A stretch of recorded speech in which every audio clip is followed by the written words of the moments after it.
¿Qué tal? Muy buenas tardes, son las 12:30 y comenzamos con un bochornoso escándalo que protagoniza la Embajada de Honduras aquí en Colombia. El periódico hondureño El Heraldo reveló que un empleado de esa sede diplomática organizó el pasado 20 de diciembre una fiesta con alcohol y con prostitutas. Vanessa, la bacanal fue tan grande que aseguran hay evidencias de que se realizó una orgía, se efectuaron saqueos y hasta se puso en peligro la seguridad nacional. Según el diario, la noche de excesos se habría realizado sin el consentimiento del embajador. Bueno, y hasta este momento el representante del gobierno de Tegucigalpa no ha hablado sobre lo sucedido, pero la policía aquí en nuestro país está recién entregando detalles. Esta es una noticia en desarrollo. Bien, y tenemos reportes en vivo desde la embajada, la policía y Honduras, pero empezamos en la embajada de Honduras, en el norte de Bogotá. Está Julián Ríos. Julián, ¿qué es lo último? Buenas tardes. Bueno, precisamente hay dos detalles. Uno, que la Embajada de Honduras aquí en Bogotá no ha colocado la denuncia penal aún por el robo. Y dos, que a las dos prostitutas que contrataron y que pasaron la noche aquí, pues no les habrían pagado por sus servicios sexuales. Yo me encuentro en un exclusivo sector del norte de Bogotá, en la calle 119 con carrera 12, donde funciona desde hace varios años la sede de la Embajada de Honduras. Aquí en este lugar se protagonizó esa rumba, ese escándalo, y aquí en este lugar las autoridades han venido a averiguar lo sucedido. Sin embargo, hay gran expectativa por lo que pueda anunciar o lo que pueda decir el embajador de ese país aquí en Bogotá. Los detalles de esta gran rumba a continuación en la nota que ustedes verán. La denuncia fue hecha por un periódico hondureño en su página de internet. El diario afirma que el pasado 20 de diciembre un empleado de confianza del embajador hondureño Carlos Humberto Rodríguez armó una orgía con varias prostitutas colombianas que terminó con el saqueo de la sede por parte de las mujeres. Con prostitutas realizan fiesta en la Embajada de Honduras en Colombia. Hemos permanecido durante varias horas aquí en la sede de la Embajada de Honduras en el norte de Bogotá. Hablamos con una persona que está en el interior de la sede diplomática y le solicitamos una entrevista con el embajador Carlos Humberto Rodríguez. Esto fue lo que nos dijo. Pero necesitamos al señor embajador, ¿dónde lo podemos ubicar? No sé, no puedo dar ninguna información. No, es que queríamos preguntarle sobre el caso que sucedió aquí el 20 de diciembre, sobre el robo que hubo y el ingreso de unas muchachas prepago acá. Queremos preguntarle quién nos puede responder sobre eso. Eso sí son con algunos de los superiores. Por eso, pero ¿en dónde los podemos ubicar? No, tiene que volver otro día. Luego quisimos obtener la respuesta del comandante del cuadrante 39 de la policía, sargento Nilson Perdomo, quien conoció el caso, y esto fue lo que nos informaron. Directamente con el comandante de estación, con el coronel, porque eso ninguna patrulla, ningún sargento le va a dar ningún dato de eso. Y yo mejor la estación es directo. Según la denuncia, las mujeres fueron contactadas en el barrio Santa Fe por Jorge Mendoza, empleado de confianza del embajador, quien armó la rumba. Las prostitutas robaron teléfonos y computadores, al parecer porque no les pagaron sus servicios sexuales. Julián, pero para poder entender un poco más esta noticia, díganos algo. ¿La sede de la embajada es la misma casa del embajador? ¿Eso fue en la casa o eso fue en la oficina? ¿O es que es lo mismo? No, aquí funciona la sede diplomática, la Embajada de Honduras. El señor embajador Carlos Humberto Rodríguez tiene su casa más hacia el norte de este sector, hacia en la 134 con 17. Lo que nos han informado incluso, y es un detalle curioso, es que el señor Jorge Mendoza, que armó la rumba aquí con las prostitutas, ya no está acá. Él lo habían dejado vivir, lo habían dejado en la parte de atrás, tener una habitación prácticamente también para que cuidara la sede diplomática. Pero ahora hemos conocido que está viviendo en la casa del señor embajador aquí en el norte de Bogotá. Nosotros estamos esperando incluso que llegue el embajador o que llegue esta persona, el señor Jorge Mendoza, para preguntarle por lo sucedido, pero repetimos, aquí ha habido un hermetismo total. Bueno, pues la policía de Bogotá ha roto ese hermetismo. A esta hora se está pronunciando sobre el escándalo y en el comando de esa institución se encuentra nuestro periodista César Chaparro. ¿Qué dicen las autoridades? César, buenas tardes. Vanessa, buenas tardes. Pues según el informe de la policía, el pasado 21 de diciembre, hacia las 9:20 de la mañana, el CAI Santa Bárbara, ubicado en el norte de la capital del país, recibió una llamada alertando a las autoridades sobre posibles irregularidades que se estaban presentando en la embajada. ¿Y qué era lo que se estaba presentando allí? Coronel José Vaquero, comandante operativo de esta zona. Buenas tardes. Buenas tardes. Sí, efectivamente, el día 21 de diciembre del año pasado, la policía del CAI Santa Bárbara recibe una llamada en eso de las 9:30 de la mañana, de unas posibles anomalías que se venían presentando dentro de la Embajada de Honduras. Inmediatamente la Policía Metropolitana acude al lugar de los hechos, donde se entrevista con un funcionario de la Embajada de Honduras, el cual manifiesta de que se había presentado en la noche anterior una reunión, una fiesta dentro de unas oficinas de la Embajada de Honduras, e inmediatamente había terminado esta reunión en horas de la madrugada. Ya se dan cuenta de que se han perdido unos equipos de cómputo, unos equipos de telefonía celular, y esta era la situación que él manifestó en su momento a la Policía Metropolitana de Bogotá, a lo cual se le dispuso inmediatamente y se colocó a disposición de este funcionario de la embajada un equipo de policía judicial y la unidad móvil de denuncias de la Policía Metropolitana de Bogotá, a lo cual el funcionario respondió a la Policía Nacional en una forma tajante y clara de que no iban a formular ningún tipo de denuncia sobre este hecho y que iba a ser manejado al interior de la Embajada de Honduras. Coronel, ¿dónde contactan a las prostitutas y cómo las ingresan a la embajada?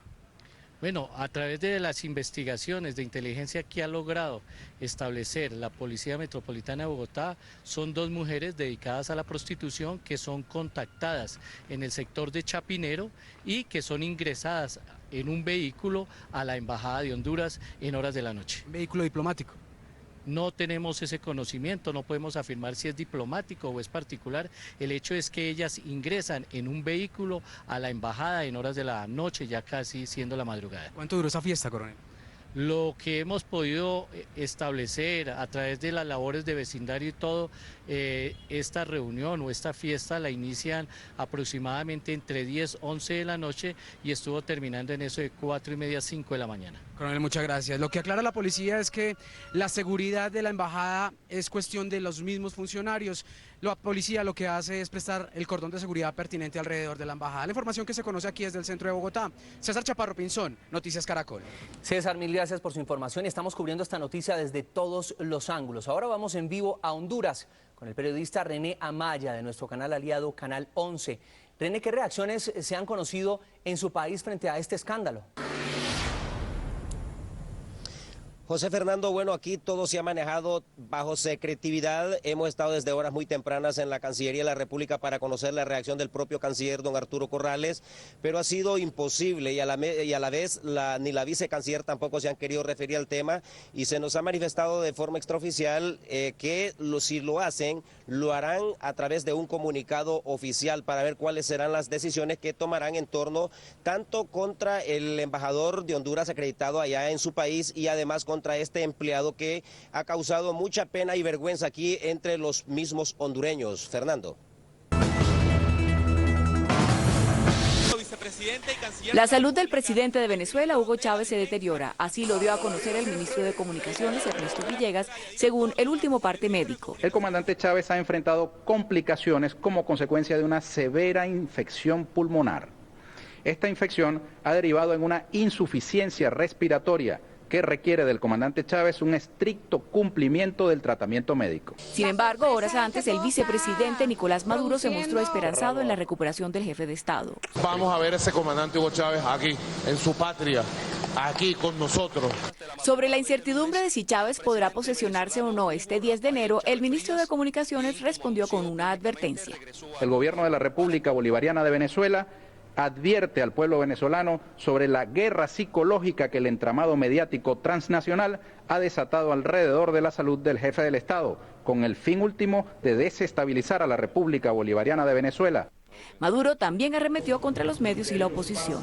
Hay una minoría muy venenosa de esa ultraderecha que no cesa en su ataque contra el comandante Chávez, que ha demostrado su alma miserable. Maduro aseguró que el gobierno siempre ha dicho la verdad sobre la situación que atraviesa el presidente Chávez. Pero veamos ahora cuáles son precisamente los rumores que se han generado alrededor de la salud, del verdadero estado de salud del presidente Hugo Chávez. El periódico ABC de España ha sido una de las fuentes de información extraoficial sobre la salud de Chávez. El diario además publica un segundo artículo en el que afirma que Hugo Chávez experimentó en las últimas 24 horas una ligera mejoría de su infección pulmonar, lo que permitió a los médicos rebajar el nivel de sedación y mantenerlo fuera del coma inducido. Por eso, según el diario, ha recuperado la conciencia por momentos. Otra de las fuentes de esos rumores es el periodista venezolano Nelson Bocaranda. Este es uno de sus más recientes trinos. Adán Chávez fue llamado para ayudar en la toma de decisión sobre desconectar o no al paciente que no responde a ningún tratamiento. Por su parte, el médico venezolano José Rafael Marquina ha asegurado que el jefe de Estado venezolano se encuentra en soporte artificial debido a las fallas respiratorias que presenta. Qué bueno que el gobierno ratifica toda la información que estoy suministrando. Ahora mi información es oficial. Sin embargo, el gobierno venezolano le ha pedido insistentemente a sus ciudadanos no creer en estos rumores. 12:43.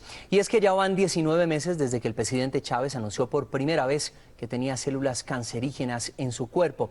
Desde entonces la enfermedad se ha manejado como secreto de Estado. De hecho, hasta la fecha aún no se sabe con exactitud qué tipo de cáncer sufre el mandatario ni qué órganos estarían comprometidos. Así se ha venido deteriorando la salud del mandatario. La existencia de un tumor abscesado con presencia de células cancerígenas.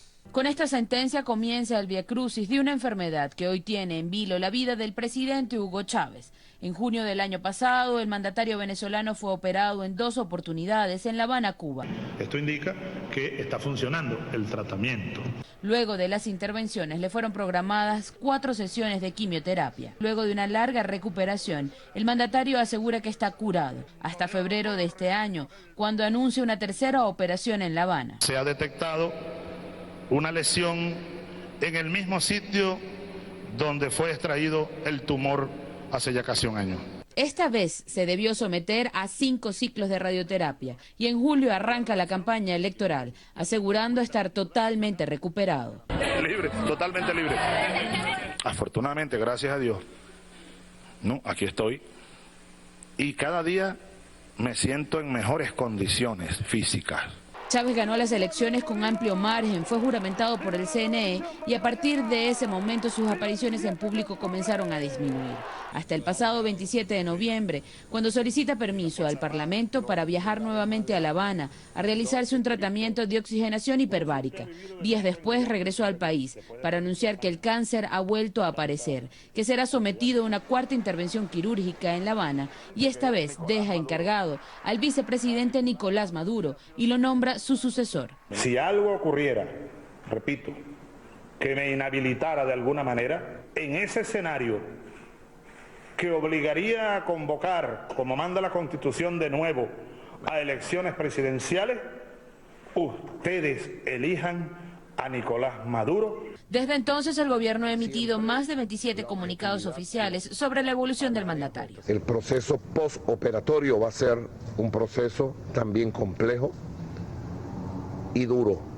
Días después se conoció de un sangramiento durante la operación. El 24 de diciembre, en la tarde, Villegas habló de reposo absoluto. El comandante Chávez continúa cumpliendo con rigurosidad el reposo absoluto ordenado por el equipo médico tratante. 6 horas después, Maduro asegura que Hugo Chávez estaba caminando y haciendo ejercicio. Estaba caminando, haciendo unos ejercicios que forman parte de su tratamiento diario. Pese a los partes médicos, en el país hay una gran incertidumbre y mucha preocupación por cuál será el desenlace de este difícil momento que atraviesa la nación. Miren, y es que lo más difícil es que no está claro el futuro político de Venezuela. No se sabe quién seguirá con las banderas de Hugo Chávez. El propio presidente, antes de viajar a Cuba, le dio su apoyo a Nicolás Maduro, pero otros también se consideran sus sucesores legítimos. En el vecino país estaría empezando ya una puja por el poder. El análisis también está aquí en Noticias Caracol. Si algo ocurrió... El pasado 8 de diciembre, el presidente de Venezuela sorprendió al mundo con su guiño para Nicolás Maduro como su sucesor. Ustedes elijan a Nicolás Maduro como presidente de la República Bolivariana de Venezuela. Yo se los pido desde mi corazón. El analista venezolano Luis Vicente León considera que ese guiño busca evitar la división en el partido de Chávez. Ese elemento, esa fuerza, ese énfasis lo da fundamentalmente para tratar de mantener la unidad dentro del chavismo. Sabemos que el chavismo, igual que cualquier fuerza política, tiene divisiones internas. Pero Andrés Molano, analista internacional, considera que si Chávez falta, habrá división en su partido.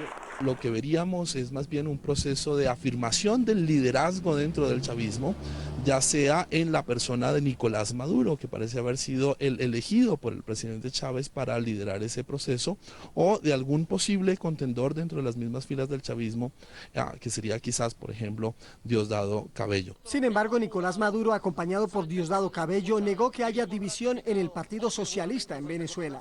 Bueno, nosotros estamos aquí unidos, hoy más que nunca, hermanados, hoy más que nunca. Los posibles candidatos y escenarios electorales en el vecino país dependerán de si Chávez asume o no el poder el próximo 10 de enero. Son las 12:48 de la tarde y a esta hora nos acompaña la doctora María Claudia Villalba. Ella es especialista en medicina crítica de la Fundación Santa Fe de Bogotá, para que tratemos de entender ¿qué pronóstico tiene? Es difícil, doctora, porque sabemos que tiene cáncer, no sabemos exactamente dónde, en la zona pélvica es la única información, que tiene además una complicación pulmonar, pero no sabemos los alcances tampoco, porque la información, como lo hemos visto, pues es bastante limitada por parte del gobierno de Venezuela. Con base en eso, doctora, trate usted de explicarnos qué puede pasar acá. Bueno, tenemos que es un paciente que tiene un compromiso inmunológico dado por el cáncer, es decir, que sus defensas son bajas y puede presentar una infección adquirida en el hospital por los gérmenes que habitualmente andan en los ambientes hospitalarios. ¿Por qué le da a alguien una infección pulmonar? Inicialmente nos puede dar en la calle o nos puede dar a nivel hospitalario porque haga una sobrecarga de líquidos, es decir, que el pulmón se llene de líquidos, pero eso sería una insuficiencia respiratoria pasajera. Por la evolución y los días que lleva, se considera que lo que tiene es una infección. No nos han dicho es qué tipo de gérmenes tiene. Esos gérmenes hospitalarios son gérmenes diferentes porque desarrollan mecanismos de defensa que hacen que sean de difícil manejo. No se manejan con los antibióticos usuales, sino con antibióticos más fuertes. Es decir, los gérmenes que él recibe en un centro médico son diferentes a los que está acostumbrado en su vida diaria, por lo tanto su cuerpo, la defensa es más compleja. La defensa, y él tiene, por tener una patología oncológica, por tener un cáncer, el sistema inmunológico de él se debilita y no responde en forma igual. Incluso así hubieran sido gérmenes adquiridos en la calle o en la comunidad, la defensa no es igual a la que podemos tener nosotros, que tenemos nuestro sistema inmune libre, fuerte, resistente. ¿Cuál puede ser el desenlace de una infección pulmonar como creemos que es la que tiene el presidente Chávez? Depende de muchos aspectos, depende de si el compromiso es solo pulmonar o si la infección es tan severa y ha comprometido otros órganos, como puede ocurrir. Puede haber compromiso hematológico, pulmonar, renal, cardíaco. Entonces, de acuerdo a eso, pero no tenemos esa información, entre más órganos se comprometan por la sepsis o por el proceso infeccioso, el pronóstico se hace un poco más desfavorable. ¿Cuál es la función de los pulmones en el cuerpo y por qué son órganos vitales, doctora? Los pulmones tienen diferentes funciones. La principal es favorecer el intercambio de oxígeno y CO2. Tomamos oxígeno del medio, el organismo elimina CO2 y nos mantiene oxigenados y ventilados adecuadamente. Adicional al papel que tiene junto con la función cardiopulmonar de oxigenar la sangre. ¿Puede vivir una persona sin pulmones? No. No puede, no puede. Bueno, doctora, muchas gracias por esa explicación. Es la forma como tratamos de entender cómo podría ser el tratamiento. Bueno, tal vez esa última pregunta. A un paciente con el historial clínico del presidente Chávez, de lo poco que sabemos en este momento, ¿el tratamiento con antibióticos le funciona? Si los gérmenes que tiene son sensibles a los antibióticos y no ha logrado desarrollar gérmenes que tengan un patrón de resistencia muy alto, la respuesta puede ser favorable. Bueno, ojalá que así sea. Doctora, muchas gracias por esta explicación. José tiene más información. Y los niños siguen siendo víctimas de agresiones, violaciones y hasta homicidios por parte de los adultos. Este ha sido un comienzo de año muy triste para nuestros más pequeños. Hoy precisamente se conoció que el presunto asesino de un niño en Sabana Larga, Atlántico, guardaba fotos y una lista de otros pequeños. La casa de ese hombre fue destruida por la comunidad. Precisamente respecto a este caso, Margarita Ariza tiene noticia de última hora. Adelante, Margarita. José Fernando, muy buenas tardes. Efectivamente, se acaba de conocer el dictamen de medicina legal que establece las verdaderas causas de la muerte de este pequeño de 8 años en el municipio de Sabana Larga, que apareció pues sin vida en un highway en esta población después de 3 días de búsqueda por parte de sus familiares y de habitantes de la población. Como ustedes recordarán, esto provocó una asonada en el pueblo. Los habitantes enfurecidos bloquearon la vía que comunica Barranquilla con Cartagena. Igualmente destruyeron la vivienda de los que ellos creen es el homicida de este pequeño. Precisamente el doctor Miguel Salomón Calvano, director seccional de Fiscalía, dio a conocer este dictamen de medicina legal. La causa de la muerte es la asfixia mecánica debida a sumersión y su mecanismo fisiopatológico, la insuficiencia respiratoria aguda. Manera de muerte, violenta, a determinar de acuerdo a lo que arrojen los resultados de la investigación. Este comunicado de la Fiscalía dice que los hallazgos encontrados en la escena por parte de la Unidad de Policía Judicial y del Cuerpo Técnico de Investigación de Sabana Larga hacen presumir que podría tratarse de una muerte violenta. Por eso están invitando a los habitantes de esta población del municipio de Sabana Larga para que den información que permita establecer, que permita esclarecer este crimen, pues que tiene consternado a todo el departamento del Atlántico y también a nuestro país. Desde el departamento del Atlántico, desde Barranquilla, Margarita Ariza, Noticias Caracol. Margarita, muchas gracias. Y esto que vamos a ver es otro caso sobre menores. A Mompox, en el Bolívar, fue trasladado en las últimas horas el cuerpo de la pequeña Milagros del Carmen Romero. Recuerden que fue la niña de 10 años violada y asesinada en Codazzi, Cesar. El presunto homicida fue enviado a la cárcel por un juez en las últimas horas. Y el Instituto Colombiano de Bienestar Familiar reveló que en los últimos 6 meses se han presentado 3 casos en ese departamento. En Codazzi, Cesar, la comunidad no se repone de la muerte de la niña de 10 años, Milagros del Carmen Romero, quien luego de ser violada y asesinada, su cadáver fue escondido en el fondo de esta fosa.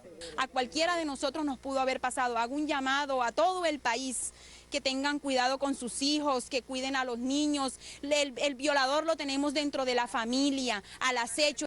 La calma poco a poco retornó a esta población cesarense luego de la asonada que protagonizó un grupo de personas que quiso ajusticiar al presunto asesino de la menor, un hombre de 28 años que fue capturado por la policía. Allí encontramos una persona escondida debajo de un lavadero. Al ver la policía pretende huir del lugar. Los daños son millonarios tras los destrozos ocasionados a las oficinas de la alcaldía y entidades bancarias.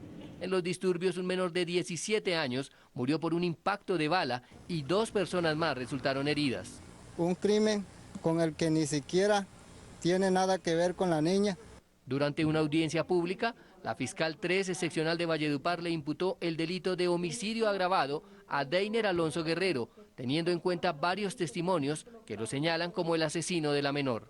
Que en este caso no procede ningún tipo de beneficio por cuanto que la víctima, como está plenamente establecido, es una menor de 10 años de edad. El sospechoso no aceptó los cargos y se declaró inocente. Sin embargo, la juez del caso lo cobijó con medida de aseguramiento.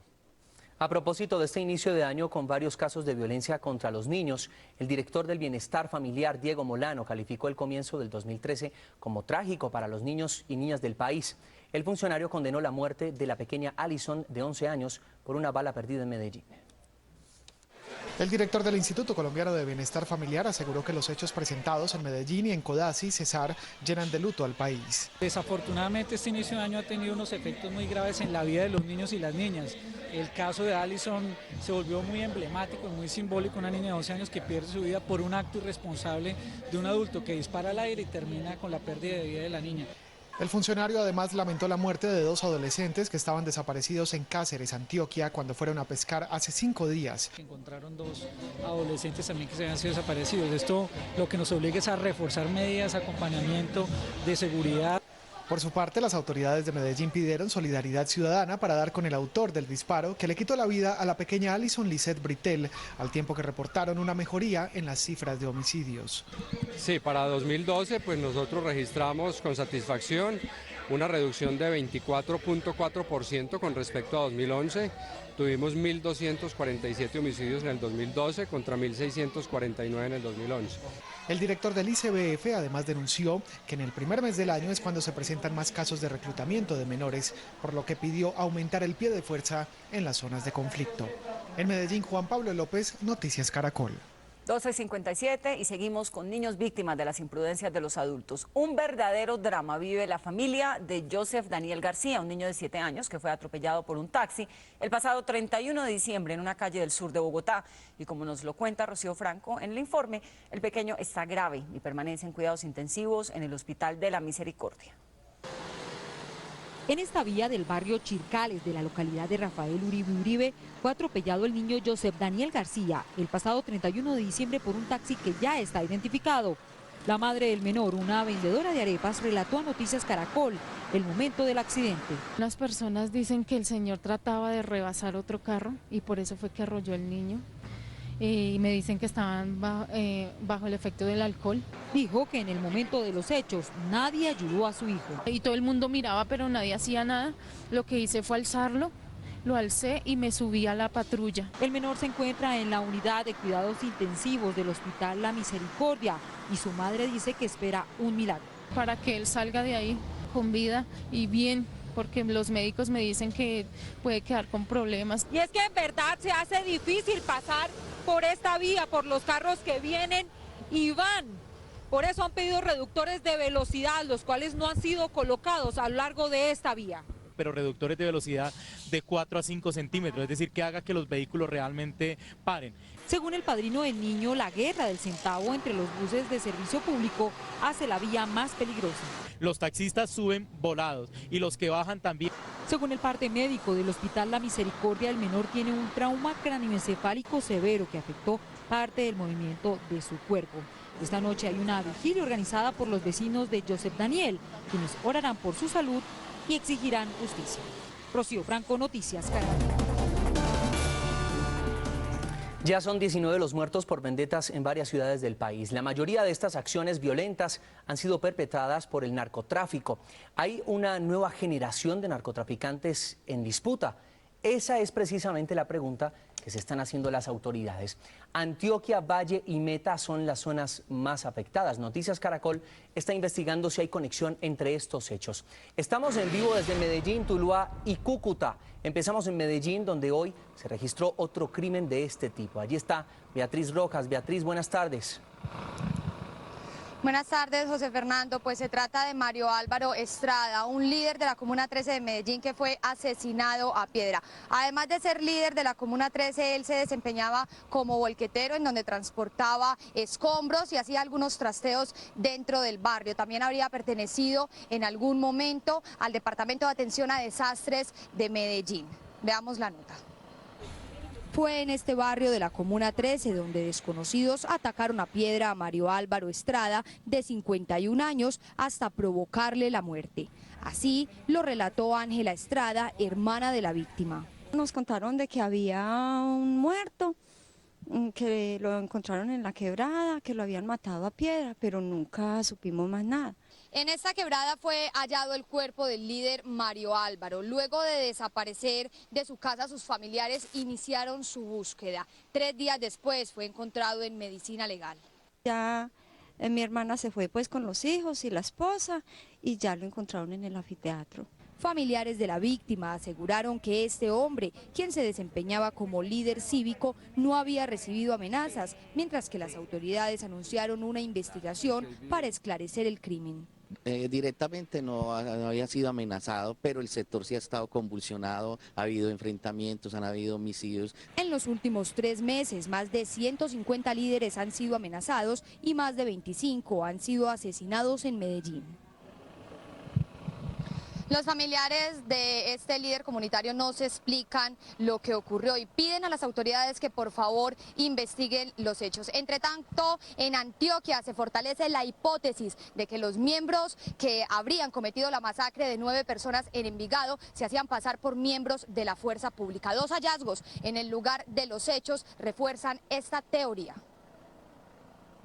El informe de la Fiscalía sobre la masacre de las 9 personas advierte que 5 de las víctimas fueron encontradas sin sus documentos de identidad, pero las cédulas fueron localizadas en otro lugar por las autoridades. Los documentos de identidad anteriormente aludidos fueron hallados en el interior de la finca y no eran portados por ninguna de las víctimas allí encontradas. Una de las cédulas era la de la modelo Carolina Arango Geraldino, quien fue una de las personas asesinadas. Además, el hallazgo de 4 chalecos y un portacarnet de la policía hace que las autoridades no descarten que los asesinos se hicieran pasar como uniformados y hayan simulado un operativo.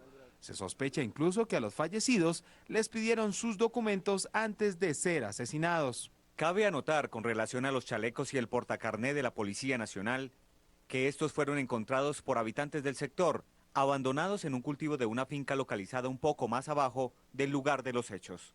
El informe también se refiere a Jorge Mario Pérez Marín, alias El Morro, y quien fue otro de los asesinados en la masacre.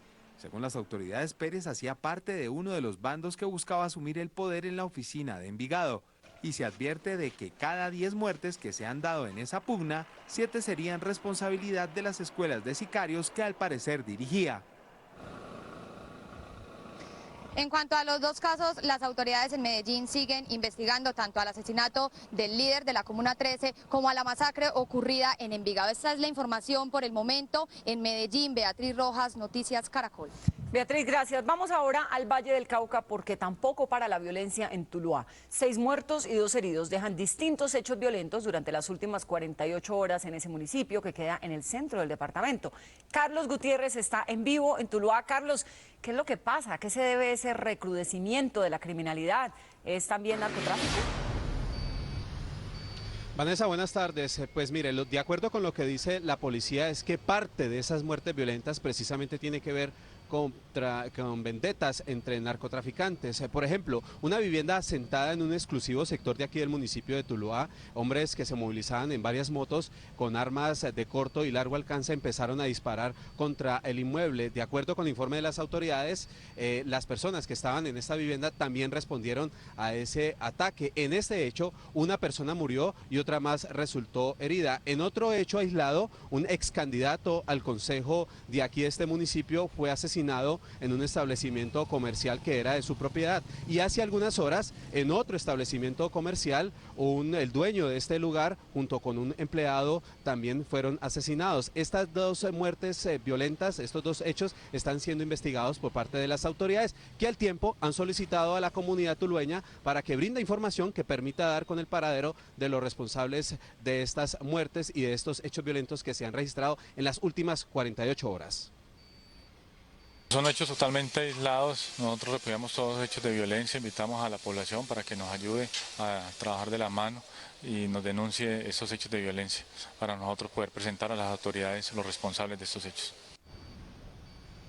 La policía ha dicho que durante el año 2012 ha capturado solo aquí en el municipio de Tuluá más de 30 personas integrantes de bandas delincuenciales y que están al servicio del narcotráfico. 2 de ellos fueron detenidos también el año pasado, que es alias El Indio y alias Picante. Estas 2 últimas personas, por vencimiento de términos, fueron dejadas en libertad. La policía cree que de alguna manera estas muertes violentas tienen que ver frente a estas detenciones y a que estas personas quedaron libres y que están en estos momentos siendo buscadas por parte de un bloque especial que ha conformado la policía, porque desde hace algunos meses adelanta una intervención especial aquí en esta localidad asentada en el centro del departamento del Valle del Cauca. En Tuluá, Carlos Gutiérrez, Noticias Caracol. Carlos Gutiérrez, gracias. Y de Tuluá pasamos a Cúcuta, ciudad afectada también por hechos de violencia. Allí se registra el crimen de varios jóvenes. Zulay Ucros está en vivo. Zulay, ¿qué pasa en la capital de Norte de Santander? Muy buenas tardes, pues les cuento que en estos 4 días que han corrido de Año Nuevo aquí en Cúcuta, en hechos aislados han sido asesinados 2 menores de 16 años. Las autoridades en estos momentos investigan las posibilidades, pues, e investigan por qué se dieron esas muertes selectivas en el área metropolitana de Cúcuta. En esa cancha del barrio Carora, en el centro de Cúcuta, fue asesinado un joven de 16 años quien fue abordado por un hombre armado que le disparó. Según las autoridades, con él ya son 2 los menores asesinados en lo que va corrido del Año Nuevo. Uno de ellos tiene un proceso abierto por homicidio, hurto tráfico.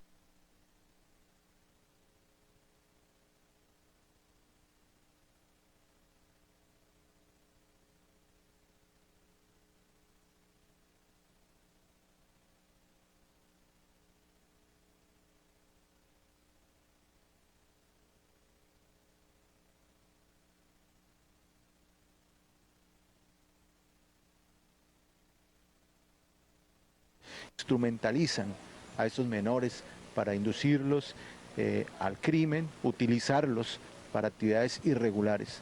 William Pérez, padre de uno de los jóvenes, aseguró que su hijo no tenía problemas con nadie. No se sabe nada, yo no sé nada porque no sé nada, ¿qué pasaría? ¿Tenía enemigos? No, él no tenía enemigos ni tenía amenazas, nada. En las últimas horas, otro joven de 22 años resultó herido en un ataque con arma de fuego ocurrido en el sitio conocido como Las Tomateras, en el occidente de Cúcuta. Pues en estos dos barrios donde ocurrieron estos dos crímenes, las autoridades en las últimas horas reforzaron la seguridad para evitar nuevos hechos delictivos. Esta es toda la información que se registra desde aquí, desde Cúcuta, en norte de Santander. Zulay Ucros, Noticias Caracol. Zulay, muchas gracias. Y este tema no termina. También es preocupante la situación en Villavicencio, donde en las últimas horas 2 hombres fueron asesinados en las afueras de la ciudad. Los habitantes de la zona denuncian que en el último año han sido ejecutadas 12 personas en ese mismo lugar. Se trata de lo que algunos consideran un patíbulo en Villavicencio. En la vereda Barcelona de Villavicencio fueron asesinados 2 hombres cuando se encontraban al interior de este vehículo particular. Según algunos residentes del sector, más de 14 disparos se escucharon. Un carro particular que pues ni idea, pues no sabemos qué pudo haber pasado porque nosotros estábamos dentro de la casa cuando escuchamos los disparos. Esta carretera, que comunica a 3 veredas, ha sido escenario de constantes atracos, violaciones y asesinatos, como los más de 10 homicidios ocurridos en los últimos 18 meses. Recordemos que el año pasado pues hubieron 4 muertos, o sea, pues que también los asesinaron en la vereda. Se presentó también un asesinato de una pelada también muerta también en ese mismo sector. Según las autoridades, las víctimas son un ingeniero agrónomo y un transportador independiente. La comunidad pide mayor presencia de las autoridades. Atracar los muchachos, las señoras en moto, vienen y les quitan las cosas que llevan, los celulares, y le pedimos a las autoridades que nos colaboren con la seguridad del señor alcalde. Noticias Caracol intentó comunicarse con el comandante de la Policía Metropolitana para obtener mayor información sobre el doble homicidio, pero no fue posible. La SIJIN asumió la investigación por la extraña muerte de una mujer que cayó desde el piso 25 del edificio Orquídea Real en el centro de Bogotá. Según los datos preliminares, se trata de una mujer de 40 años que no tenía en su poder ningún tipo de identificación. Las autoridades hicieron un barrido en todas las oficinas que funcionan en la edificación y no falta ningún empleado. El cuerpo de la mujer cayó en el techo de la entrada a la torre norte del antiguo Hotel Hilton. La posibilidad de un homicidio, es decir, que la mujer la hubiera lanzado y no que ella se hubiera lanzado por sus propios medios, no ha sido descartada.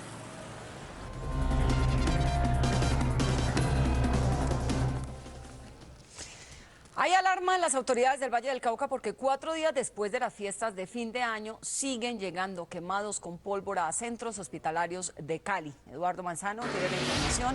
¿Cuáles son las últimas cifras en ese departamento? Eduardo, buenas tardes. Vanessa, pues mire, han subido dramáticamente las cifras. En los primeros 3 días del mes de enero se presentaron 11 nuevos casos. Esto ha aumentado mucho más la cifra, ya son más de 100, aunque sigue siendo inferior a la del año pasado. La preocupación de las autoridades es bastante grande. A 101 ascendió la cifra de quemados entre diciembre y enero en el Valle del Cauca, según el reporte del Centro Regulador de Urgencias. 66 son adultos y 35 menores de edad. Lo que más preocupa a las autoridades es que en los primeros 3 días de enero aparecieron 11 nuevos casos. Por temor a alguna represalia legal o jurídica contra ellos, y ahora pues ya vieron que las heridas eran bastante grandes o que los estaba comprometiendo y están apareciendo estos nuevos casos, que no es lo ideal porque ya vienen con heridas que que comprometen bastante al paciente. María Quiñones es la esposa de Felipe Quiñones, de 56 años, quien permanece en cuidado intensivo debido a graves quemaduras que sufrió en un bus que llegaba de Candelaria a Cali. Pues sí, que él venía y desbloqueó esa pólvora en el bus, pero nadie dice de quién era ni nada. 52 de los casos de quemados con pólvora se presentaron en Cali y el resto en 17 municipios del departamento. Felipe Quiñones, el esposo de María Quiñones, a quien ustedes acaban de ver, está en cuidado intensivo. Hay otros 2 pacientes que están siendo atendidos aquí en el Hospital Universitario del Valle. Uno de ellos perdió una parte de sus manos debido a las graves quemaduras que registró con pólvora. Las autoridades han hecho un llamado a las personas para que no sigan utilizando estos elementos. Ahora, este fin de semana, que hay fiestas en varias localidades del departamento del Valle del Cauca. En Cali, Eduardo Manzano, Noticias Caracol. Eduardo, gracias. Y Noticias Caracol encontró una falla que se está presentando con los cuadrantes de la policía en un sector de Bogotá. Hay un cuello de botella. De acuerdo con los habitantes del barrio, en su zona hay 70 policías, pero los uniformados solo cuentan con 2 motos para atender todos los casos. Este es uno de los sectores de Patio Bonito, en el sur de Bogotá. Para las autoridades, una de las zonas con mayor número de homicidios y hurtos de la capital. Aquí, la policía ha mantenido una importante reducción en los índices delincuenciales a pesar de las graves fallas, como lo denuncia Víctor Hugo Chacón, presidente de la Junta de Acción Comunal. Y ahí vemos cómo la policía algunas veces tiene que estar empujando las motos porque no tenemos el parque automotor. En esta zona, según Chacón, hay 17 cuadrantes encargados de combatir a los más peligrosos sicarios y atracadores. ¿Cuántas motos hay para los 17 cuadrantes? Tenemos como unas 2 o 3 motos exactamente, no tenemos más. ¿Para cuántos policías aproximadamente? Unos 72 policías. Fuera de cámaras, muchos policías nos aseguraron que mientras los delincuentes cometen sus delitos y huyen en las motos, a ellos les toca perseguirlos a pie. La policía reconoció la grave falla. Un retraso de pronto en la contratación y no se pudo dotar allí. Según la policía, se espera que en el primer trimestre de este año se entreguen más de 100 motos y vehículos para atender todos los casos. César Chaparro Pinzón, Noticias Caracol.